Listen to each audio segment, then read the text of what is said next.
Today I got my sweet tooth activated. So we're gonna go ahead and make some Puerto Rican pastries for you. And the one that I pick, Pastelillos de Guayaba, Guava pastries. But first, pelo, apron.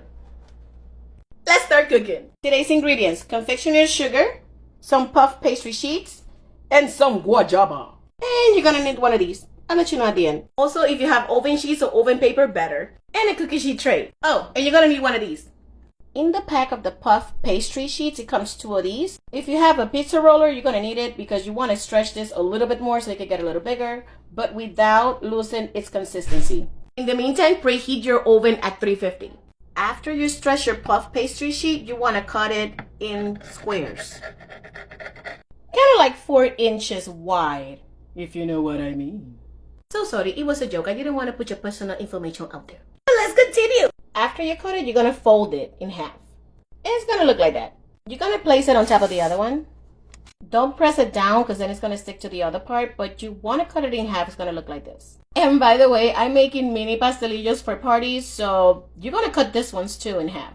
After you finish cutting them, you're going to put them in your cookie sheet like this. That's why you needed that oven paper for. That way they don't stick to your cookie sheet, 1, and 2, you don't have to spray no non-stick oil stuff. Make sure you put only 2 slices on each one of those, because they're gonna grow. And now, we're gonna put them in the oven.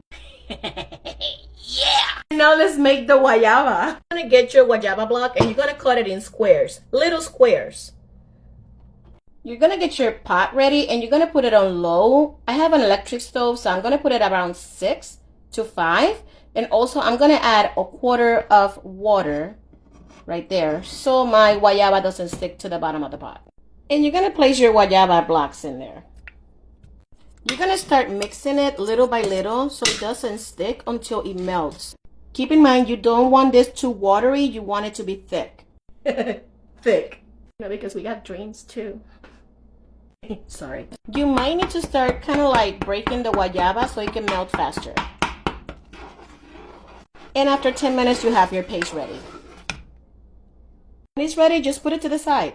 And please, do not attempt to touch that guava while it's melted. You will get a burn. Burned. Please don't touch it. Do not attempt to eat it hot. Now let's take a look at the oven. Mira qué bonito! But they are not golden brown yet, so we're gonna leave it about 5 more minutes. By the way, a lot of people would add more sugar to the guava, but it's already sweet, so I don't need that. Look at those pastelillos, Dios mío! But again, no time. Go to part 2.